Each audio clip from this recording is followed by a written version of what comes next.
everybody. I'm Mary Gasharowski of the Friends of Grafton Library. We are very grateful to New Hampshire Humanities for supporting this event and also thank you for attending. New Hampshire Humanities is an independent nonprofit. It works statewide but is not a state agency. New Hampshire Humanities grants and programs support local organizations like ours. They sponsor more than 650 educational and cultural programs each year all over the state of New Hampshire. Please write your comments on the evaluation form. This gets sent back to New Hampshire Humanities. Feedback is critical to ensure quality and help get funding.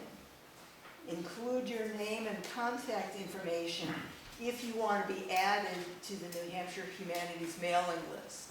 Then they'll send out a regular listing of what's coming up so that you can attend other events.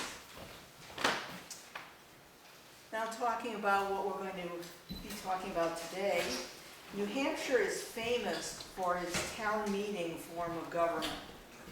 Grafton actually has 3 meeting halls. 2 of them are colonial meeting halls and 1 is newer.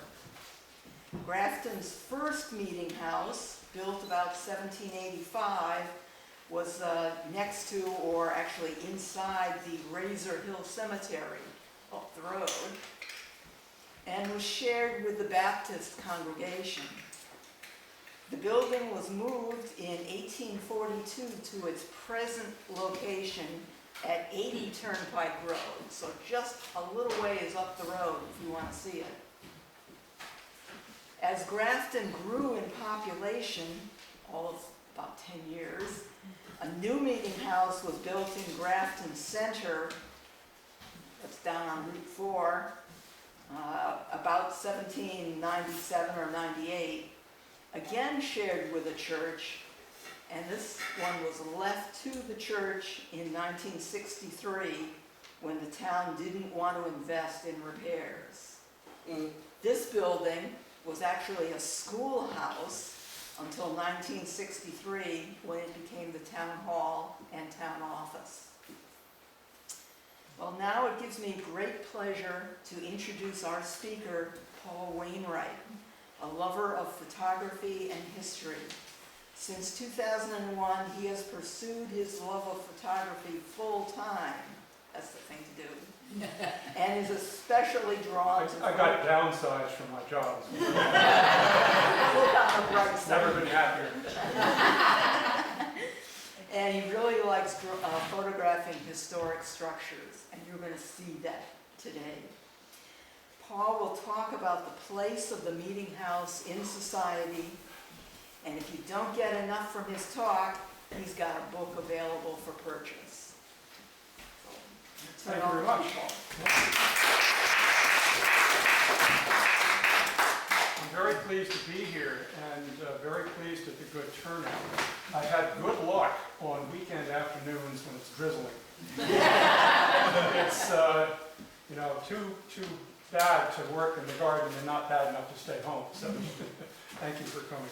As Mary said, I have loved black and white photography all my life, and I especially like photographing old buildings. So for me, why is this not working? Helps if I put the other part of it in. Like I said. There we go. So for me, because I love old buildings, I saw in our little free newspaper an open house and a meeting house back in 2004. It's this building here in Fremont, New Hampshire, which is one of the other remaining 2-porch, double-porch meeting houses, and I'll explain what that is and why that's important to Grafton. And I was just enthralled with the way the light came through the wavy glass, the original glass. There was a lot of unpainted woodwork that hands had touched for 200 years. And I made some wonderful black and white photographs in that building that day. And on my way home, I went down a road in Danville, New Hampshire, where I'd not been before, and went right past this building, the Danville Meeting House, built in 1755. So now I have two meeting houses. That constitutes an artistic project. And I wanted to find out where some of these other buildings were located, so I did some searching on the internet, and the first book I came up with was Colonial Meeting Houses of New Hampshire by Eva Spear, published in 1938. And she covered most of the meeting houses in the state. She didn't cover yours, but other people have. And she had a few meeting houses out of state, but this got me started in finding where these buildings were located. And a year or so later, I wanted to expand my horizons to other New England states, and I came up with this book, Meeting House and the Church in Early New England by Edmund Sinnott, published in 1963. And to many historians, this is the Bible of New England meeting houses. He lists in his index 504 buildings that could trace their roots back to meeting houses or very early churches. Of that 504, about 480 you've never recognized. They've been modernized and evolved over the centuries, as has yours. But about 20 of them looked like the Puritans just walked out of them yesterday, and that was the artistic image that really caught my attention. And so that's how the project got going. There's a lot of American history tied up in these buildings, and I'm just going to go over a few details for you. You still have town meeting in Grafton? Yeah, Yep. sort of. Yeah. Sort of, yeah. Are you a SB2. SB2, but you still have the deliberative session, which is almost as good. That whole notion of participatory government was brand new in the New England colonies. People had left England so that they could have some self-rule. And so the whole notion of town meeting started in meeting houses. So every time I go to my deliberative session, I have to think this all started in meeting houses. You know, every town has its characters, and they all show up at town meeting. You know who I'm talking about. And everybody has a right to get up and say. So you know what they're going to say before they get up. Right? But they have a right to do it. That was brand new in colonial days. So the whole notion of town meeting really got started in meeting houses. The separation of church and state is again and again in the news. And it is part of what's now called separation of church and state. It's part of the First Amendment to the federal Constitution. It was ratified in 1791. And it's part of a law in New Hampshire called the Toleration Act of 1819. But the reason that got put into the law is people began, as towns became more diversified with backgrounds and that sort of thing, and religious beliefs, people were uncomfortable with supporting a particular religion and a particular minister with tax money. And so those laws undid that and had a great impact on the architecture of these buildings. I'll cover that later. And a third thing, about 10 years ago, there was an organization called the Tea Party. Remember them? They were an anti-tax bunch. And every time I heard about them, I had to remember that the original Tea Party was organized in a meeting house. It was organized in the Old South Meeting House in Boston. It still stands today on Washington Street. And the British were so upset by that when they occupied the city of Boston that they ripped out the interior and turned it into a horse riding arena. That's what they thought of the Tea Party. But anyway, there's just a lot of American history, not just New England history, that's tied up in these buildings. And for one reason or another, I never either learned it in school or I forgot it. So anyway, it was just fascinating to read about it in these books and figured that I could bring that story to a larger audience through my photography. Before we talk about the buildings, I need to give you an extremely brief description of the Puritans. This, I think, is a 2-semester course in theology school. But in about a minute, the Puritanism was a byproduct of the Protestant Reformation that started in 1517 when a monk named Martin Luther in Germany nailed up on his monastery door some complaints about the Roman Catholic Church. And his ideas spread like wildfire due to the new social media of the day, namely the printing press. And that movement is now the Lutheran Church. But in England, in 1536, about 3 decades later, King Henry VIII split the Church of England off from Rome for many reasons. The most popular one was he wanted a divorce from Catherine, his first wife, so he could marry Anne Boleyn and hopefully produce a male heir. And we know how that worked out. But this started the Anglican Church, or in this country, the Episcopal Church. And there were people in England that did not think Henry had gone far enough to separate the Church of England from Rome. They saw all of the stained glass and the large cathedrals and elaborate ceremonies and vestments and statuary and all of that stuff. They thought that was getting in the way of how they wanted to relate to their God. And so they worked within the church for about 100 years to purify it, hence the name Puritans. And to make a long story short, in 1630, 110 years later basically, the church hierarchy got fed up with these guys and said, look, you've got two choices. You can either go to the Tower of London over there, or you can get on that boat over there and go to New England. Do whatever you want. And most people said, I'll take doorway number 2. And so in 1630, that's when the real population of the Massachusetts Bay Colony started. And what they set up here was just as restrictive as what they had left in England, but in a different way. They had a very narrow mind in terms of God and how they related to God, and they didn't treat women very well, and were very particular about what you wore and all that stuff. But anyway, that's how the Puritans got started. And so they built buildings for worship and town business that were just very stark municipal buildings. And that's basically what you'll see in a lot of the photographs that I show. So that's a little history of how the buildings got to be so plain. What is a colonial meeting house? Now, there's a lot of buildings called meeting houses. Puritans meeting houses. Quakers still worship in meeting houses. A colonial meeting house has an architectural definition that I'll tell you in a minute, and a functional one. So functionally, these buildings were basically used for both town business and for worship. Earlier on, people came to this country or to this colony, and they were all like-minded. They were usually from the same town in England, and they saw no reason to build 2 buildings for what could be done in one. And they were usually built with tax money.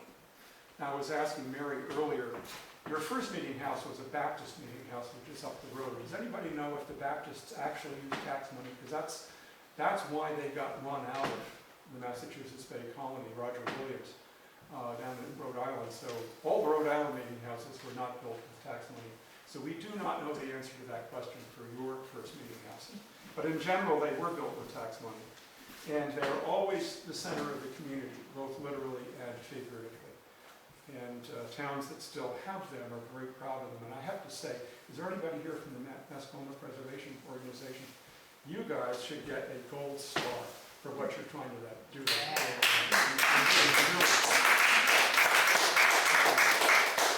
say more about what your efforts later on. So that's functionally what a meeting house was. Architecturally, they were all very, very similar to one another. There was no real architect, really, in earlier rural New England. It's just that carpenters copied one another. So this is the Millville, Massachusetts meeting house, Chestnut Hill meeting house in Millville, built in 1769. And it is a quintessential meeting house from an architecture point of view. First of all, the ridge line, it's a gable end building, usually a very steep roof, ridge line running east-west, as did yours. Not for any religious reason, but that put the long wall facing south. And because these buildings were never heated, that chimney is probably 1820, 1830. They were never heated because they're the largest building in town, and if they caught fire, they'd never be able to put it out. And so, since they were not heated, putting the long wall facing south put all the light and the warmth in the winter. So I like to think they were building green in the 18th century. Typically, there were two-story buildings. There were a few one-story ones. Second-story windows are generally tight under the eaves. They generally have three doors.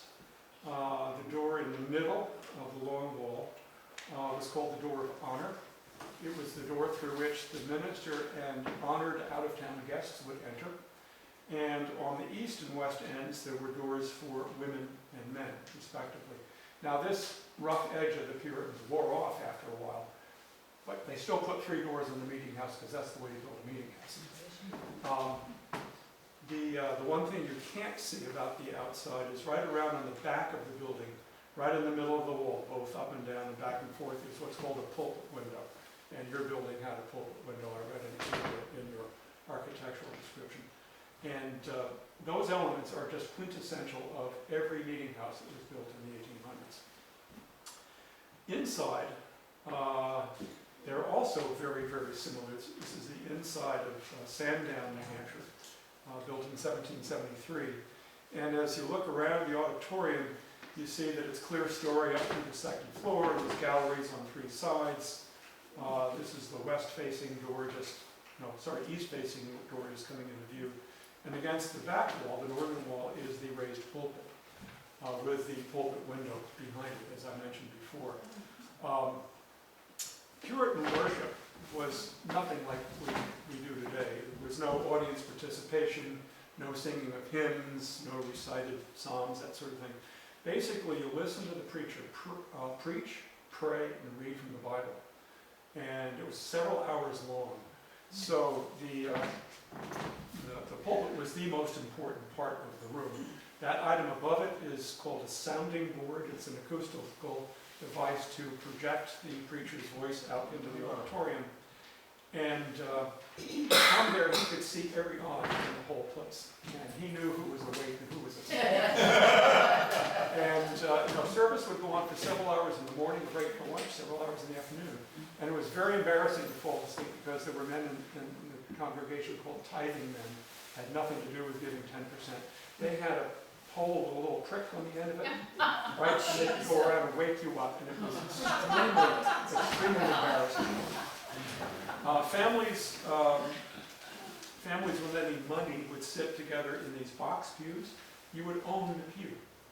Very often the town would build the structure, and then the interior would be financed by selling the pews. And you'd have a deed to it. It was property just like any other property. The reason for the walls, I believe, is because the buildings were not heated. You could bring your little charcoal stove with you. You've seen these in museums, I'm sure, in the winter to add some heat. And because I'm a dog person, I love this story. You could bring your dog. And if anybody's ever owned a dog, you know that the dog's body temperature is a few degrees above yours. So you could bring your dog, have your puppy lie on your feet in the winter to keep them from freezing. Love that story. I think they ought to bring that back. Yeah. In Sandown, slavery was not common in New England, but it did exist, and there were indentured servants. And in Sandown, that pew right there and the one on the other balcony were the slave pews. And they had to come on Sundays as well. And as I sit up there, I think that's the best seat in the house. Because, first of all, you're not in direct line of sight of the preacher. And if you're a people watcher like I am, you can pretty much see everybody in the place. And on hot summer days, you have a colonial air conditioning system known as a north-facing window right next to you. And you can maybe have a cool breeze. Anyway, this is what the interior of these buildings look like. And from reading your description of your structure, this is probably what yours look like as well. I read that whole architectural report yesterday, by the way. It's fascinating. So that's architecturally what they all look like in the 1700s. To give you a tour of buildings, let me start out with the first thing in every real estate, most important thing: location, location, location.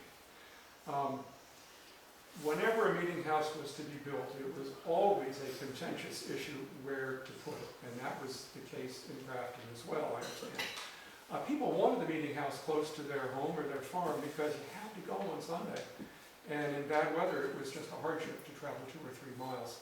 So sometimes debate would go on for years in town meeting, and sometimes towns would have to get neighboring selectmen in to arbitrate, and I think that's what happened here in Grafton. Yeah. The town of Sandown, this is the outside of that building we were just looking at. Town of Sandown had a very wonderful idea for how to locate their building. It was built in 1773, so in town meeting in 1772, there was a warrant article. Now, does anybody know why warrant articles are called warrant articles? If you pay attention to the notice that your town clerk sends out about a meeting, it's called a warrant.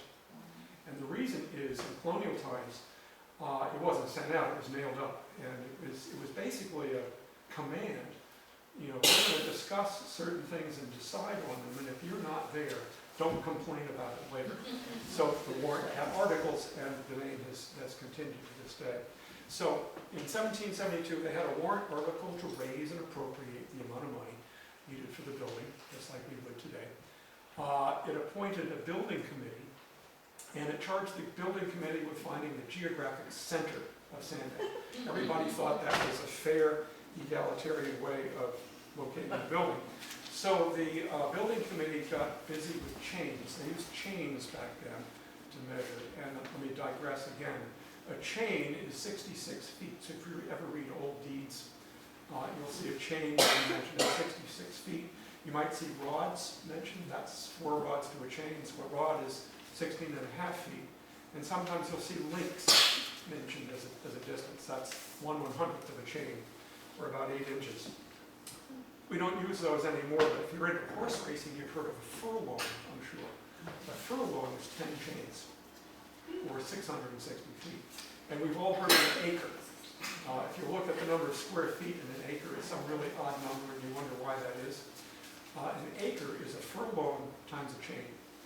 So 660 times 66 is that crazy number.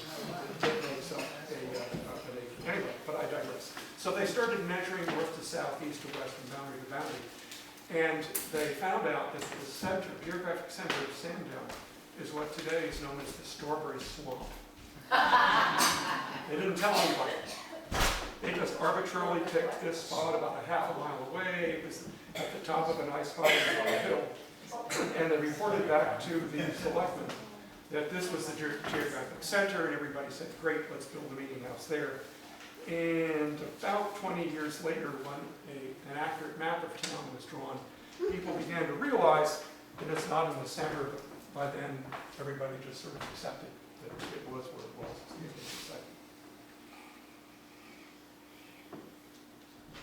So that's the first item, the location.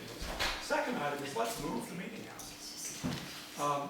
Sometimes the population of a town would move, and it was hard to build a meeting house, and it was also hard to go to it if it was some distance away. So sometimes towns would just move the whole thing. The one I wanted to mention is this building in Waldoboro, Maine. This is the old German meeting house in Waldoboro.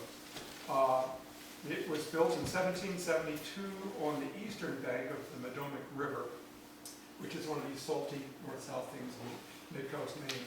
It was built on the eastern bank in 1772. By 1794, for one reason or another, most of the population was on the other side of the river. And in the winter of 1794, they took this building apart in sections, dragged it across the ice, back when we used to have ice in rivers, and moved it up about 40 feet above water level. It's fairly high up, and put it all back together again. All without gasoline engines or electricity or cell phones or any of that stuff that we take for granted today.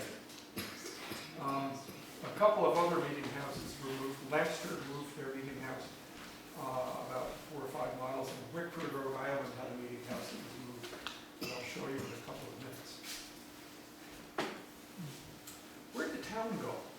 Sometimes you find a meeting house that's, there's not a whole lot of town around it. I think yours probably qualifies as not a whole lot of town around it today.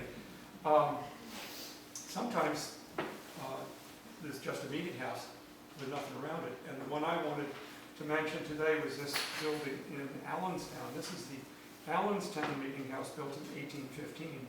one of the last of the meeting house kinds of buildings, also one of the few single-story ones. And today, it's in the middle of the Bearbrook State Park. And no, the Park Service did not move the building to their park. This is where Allenstown was in the late 1700s, early 1800s. And with the advent of the railroad that came in on the Suncook River, the town moved down to where it is today.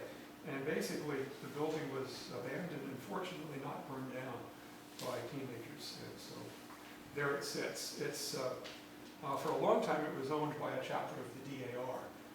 It's now owned by the town of Allenstown, but the DAR has a deeded right to have a service in this building once every summer. And last year, I was their preacher. Gave a shortened version of this talk. So that's the location. To find some more buildings, let me talk in terms of superlatives.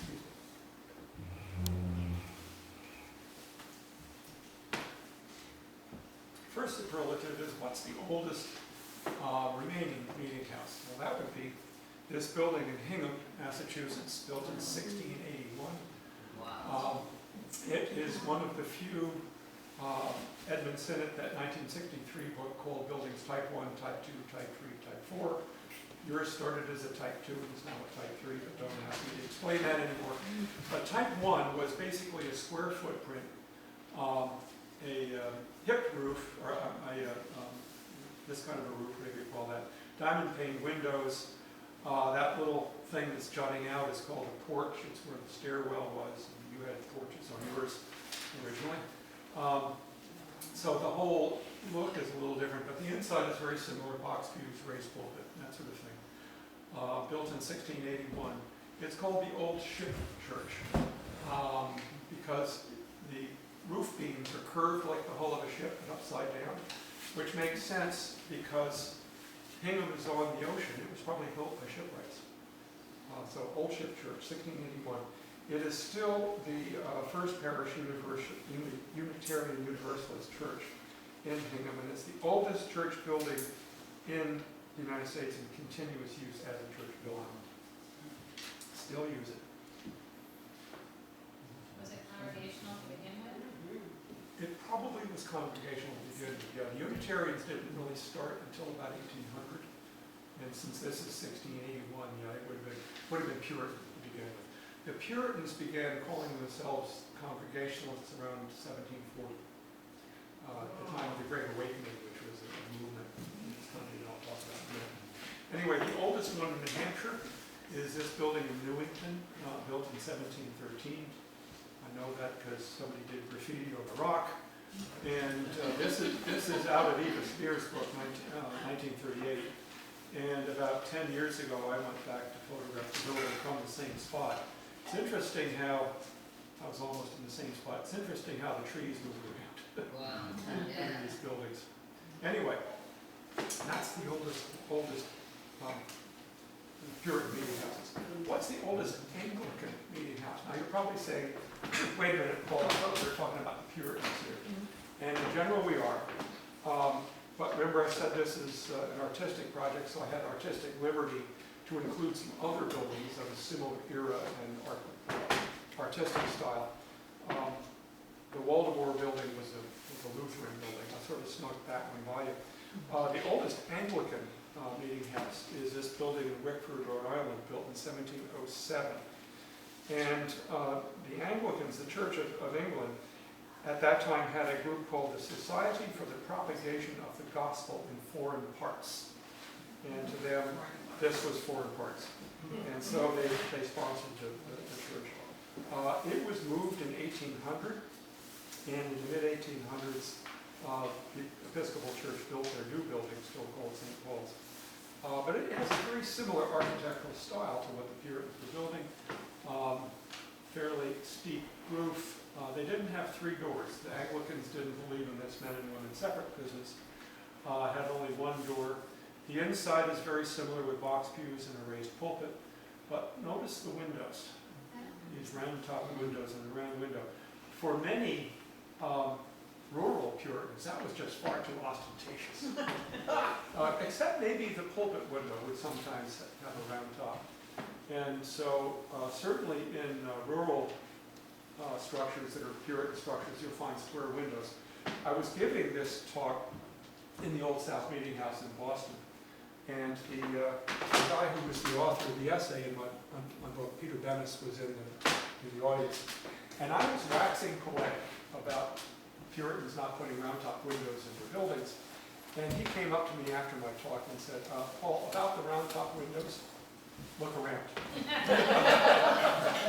So urban Puritans were a little bit more ostentatious, but in general, rural ones were not.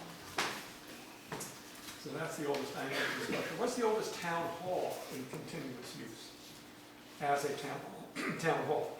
Excuse me. Yeah.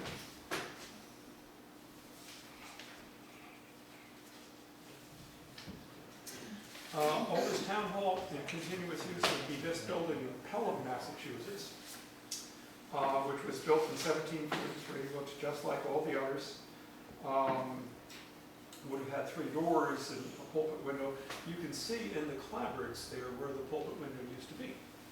And sometimes if you have old buildings, you can go around, if the clapboards are original, you can see where stuff was. And they claim the Guinness Book of World Records for having had town meeting in this building for the most number of years, continuously every year. And here's how I think they keep the record. Town meeting is usually in February, sometimes March. It's cold. Yeah, there's some propane tanks there. There's a little heat in this building, but it's not terribly comfortable.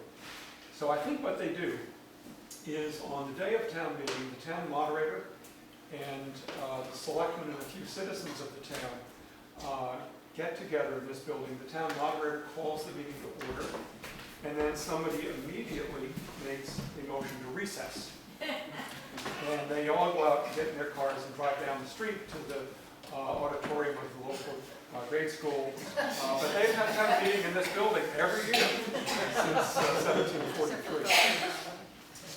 Another interesting side note, I mentioned the Great Awakening that was 1740.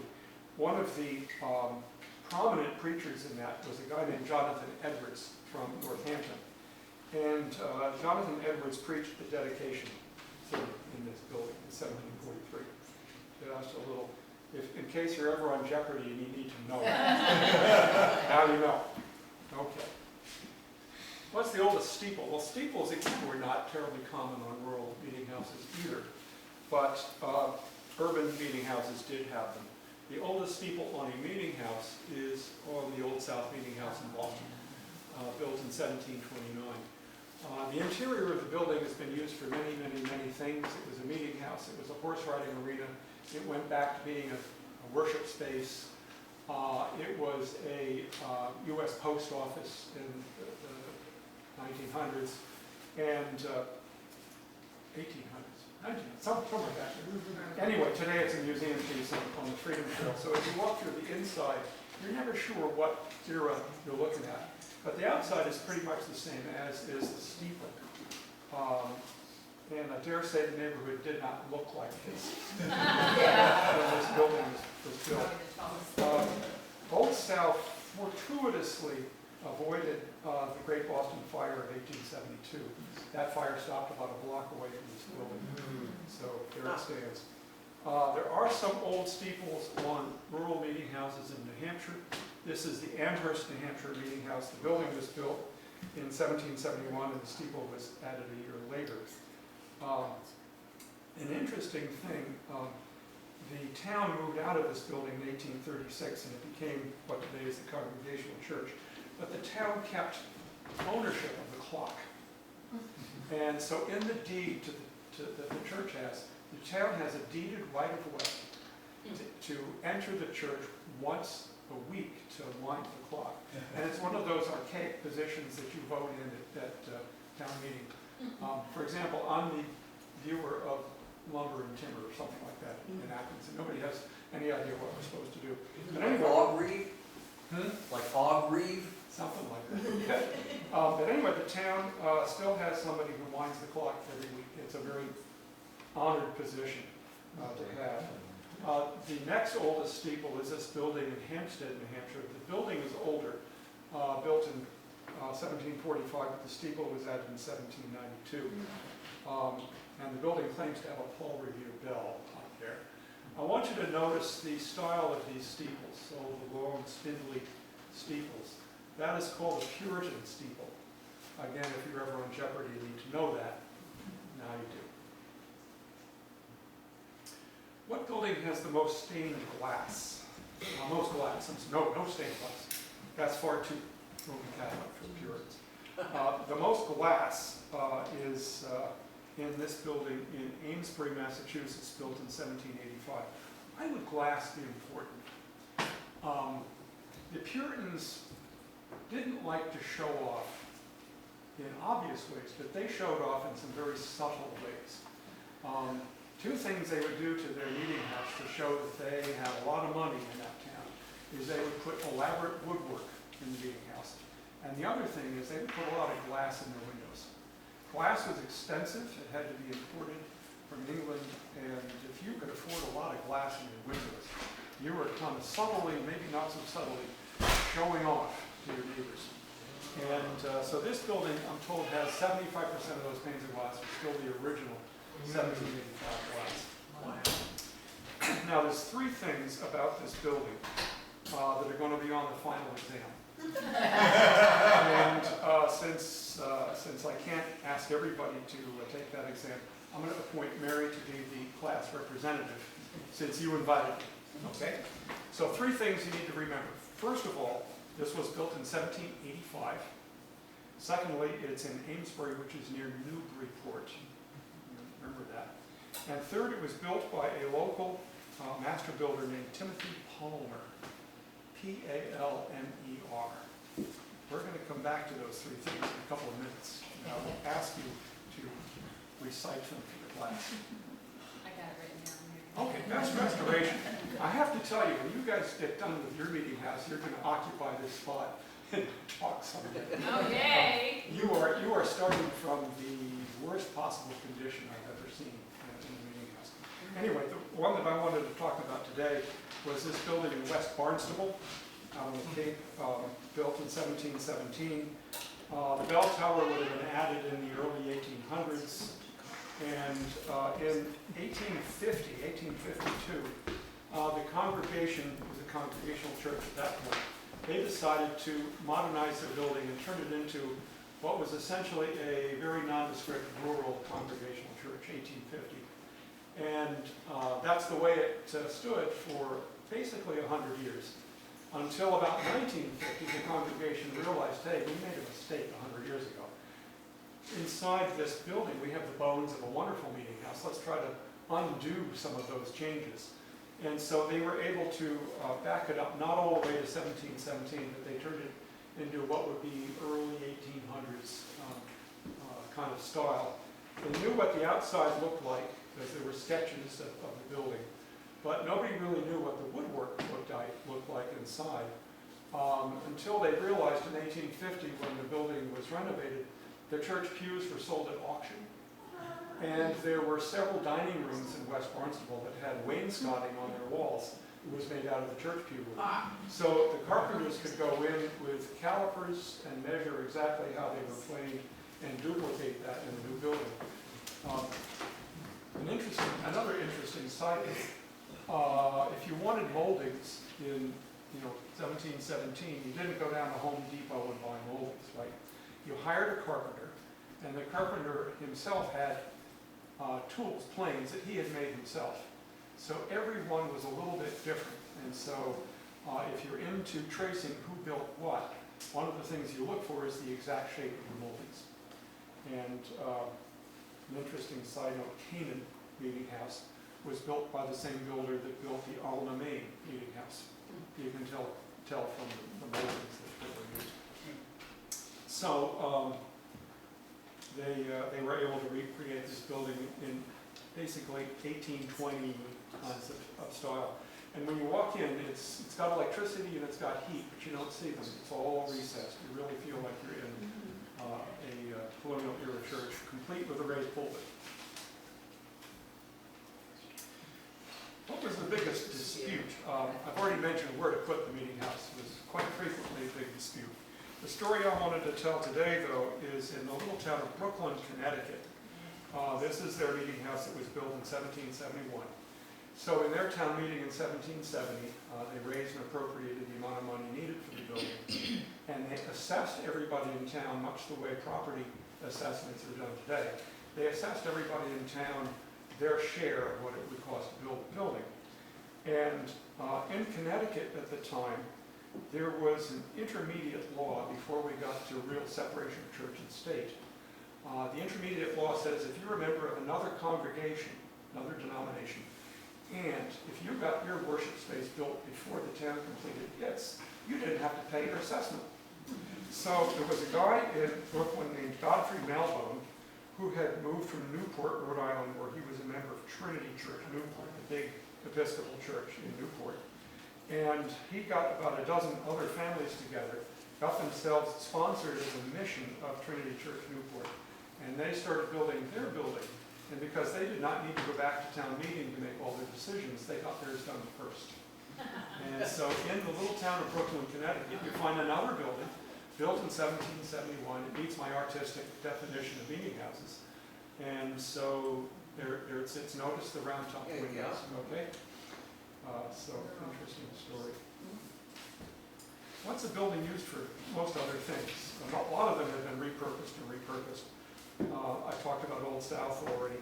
The one I wanted to mention today was this building in Lynnfield, Massachusetts, built in 1714, so a fairly old building. It had 3 doors and a pulpit window. This would be the north-facing wall. Looked just like all the others, gallery on 3 sides, that sort of thing. In 1836, a floor was built, and town hall was downstairs, and Congregational Church was upstairs. We'll come back to this in a few minutes. After 1892, it was the town's primary school. In the early 1900s, it was the town's fire station. They opened up the other end of the building and stored fire apparatus in there. And in 1960, the Lynnfield Historical Society took ownership of the building and been trying to undo all of these changes over the last 300 years, basically.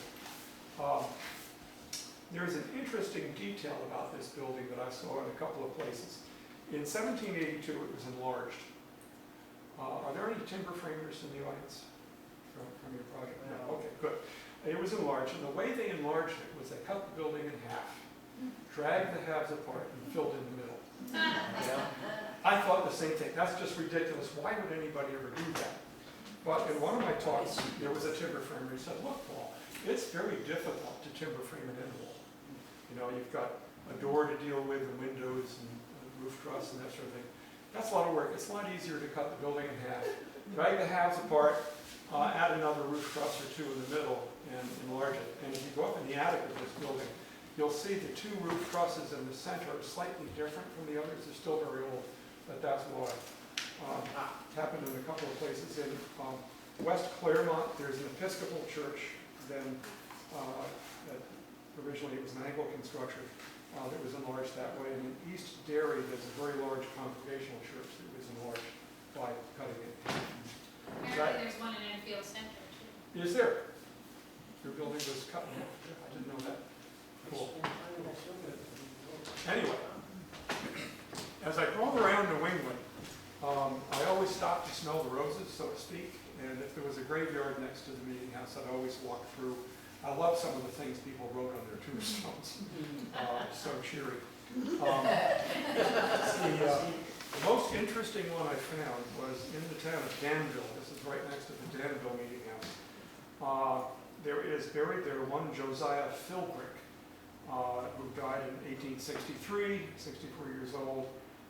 Not terribly unusual. Let me read what he put up his tombstone.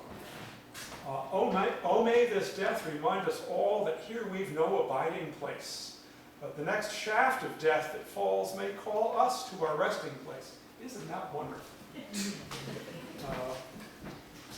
Anyway, next to him is his wife, Sarah Philbrick, wife of Josiah Philbrick. She died in 1870. A few years later, that's not terribly unusual. Right next to her is another Sarah, infant daughter of Josiah and Sarah Philbrick, died in 1832. Okay, that's a little unusual. Usually it's boys that get named after their fathers, but you could name a girl after her mother. But as we look around on the other side of Mr. Philbrick, there's another Sarah, wife of Josiah Philbrick, who died in 1843, so this one predeceased the other one we just saw. And if that's not enough, parked right next to her is another Mrs. Sarah Philbrick, wife of Josiah Philbrick, who died in 1832. And if you do the math with the dates, this would have been the mother of the infant daughter, and the mother probably died in childbirth, just from looking at the dates. That's a sad story, but the funny story is, here's Josiah Philbrick and his 4 Sarahs. I sometimes wonder if Mr. Philbrick had trouble with talking in his sleep, perhaps, and wanted to eliminate problems around the house and married the same woman with the same person. Who knows? They'll never know. Finally, in driving around New England, I saw these street signs. In Holderness, there's a street sign I know it. to the dump road. Yes. Yes, to the dump road, T-A-D-A-D-U-M-P, goes to the transfer station. I think people in Holderness had too much time on their hands because there's also a Lotus Lane and a dirt road. I haven't seen this one, but somebody told me in Boscawen there's an electric lane. Anybody seen that? What's funny about it is the sign right under says no outlet. The very best street sign that I saw is in the little town of Alna, Maine, that I mentioned a minute ago, right down the street from their meeting house. And I think this is the finest example of dry Maine humor I've ever seen, because the little road that leads to their town graveyard is called. You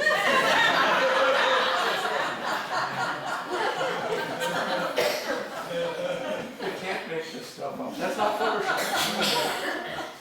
Okay. What happened to meeting houses? Why don't we have them anymore? And 2 things. First is the whole notion of separation of church and state that I have alluded to from time to time.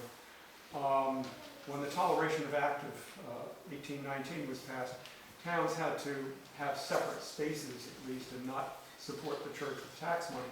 And that was a hardship for many towns, yours included. So typically what would happen in true New England frugality is you build a floor and have church upstairs and town hall downstairs. Exactly what happened in Grafton. And you see this all over the place. If you've ever gone into an old congregational church and have to go upstairs to the worship space, that's probably why. In the town of Rindge, New Hampshire, down on the Massachusetts border, until the mid-1990s, to go into town hall, you'd go through what used to be the door of honor downstairs. To go into the congregational church, you go in one of these doors and upstairs to the worship space. Happened again and again and again. So that was one thing that had a big impact on the architecture of these buildings. And it was mentioned a lot in your history of your building. Another thing that happened was the publication of a book by Asher Benjamin called A Country Builder's Assistant, published in 1797. Asher Benjamin was a contemporary of Bulfinch, who built all the big stuff in Boston, etc. But he wrote a book to help rural carpenters build things that look nice. So in the book, he's got plans for doorways, windows, railings, banisters, fireplace mantles, all the stuff that we think of as quintessential New England architecture came out of his book, including on plate 27, something that he calls a plan for a church. It's fashioned, I'm told, after a Christopher Wren structure in London. And as I drive around New England, I've seen that building on many, many, many town greens. And it's all based on the design that came out of his book. And to give you an example of one of those buildings, here's the front elevation from the book. And here is the First Religious Society of Newburyport, Massachusetts, built in 1801. Forget the steeple. The steeples are not related to one another at all, but the rest of the building, look at how the front, the entrance is through the narrow end of the building. Look how the front is bumped out a little bit. We still got 3 doors, we're still putting 3 doors on buildings. And this was a Unitarian building when it was built, so don't tell me the 3 doors are a symbol of the Trinity or what have you. Look at the window over the door, look at the detailing around the roof, look at the little half-round window. You cannot tell me that the builder of this building did not see that book. Now, Mary, who do you suppose the builder was of this building? Palmer. Timothy Palmer. Ding, ding, ding, ding, ding. Same builder, same neck of the woods. It's about 5 miles away from the Rocky Hill Meeting House. And 16 years later. That's how quickly tastes change. Nobody wanted to worship in one of those boxy meeting house things. They all wanted one of these buildings.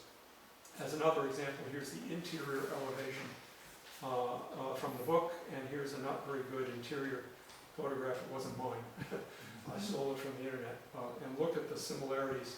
The raised pulpit is up on pilings, what do you call those things? 2 stairs. Look at the window over. You can't tell me that this wasn't just copied from the book. Now, this created a lot of problems for towns that wanted to convert their meeting house into one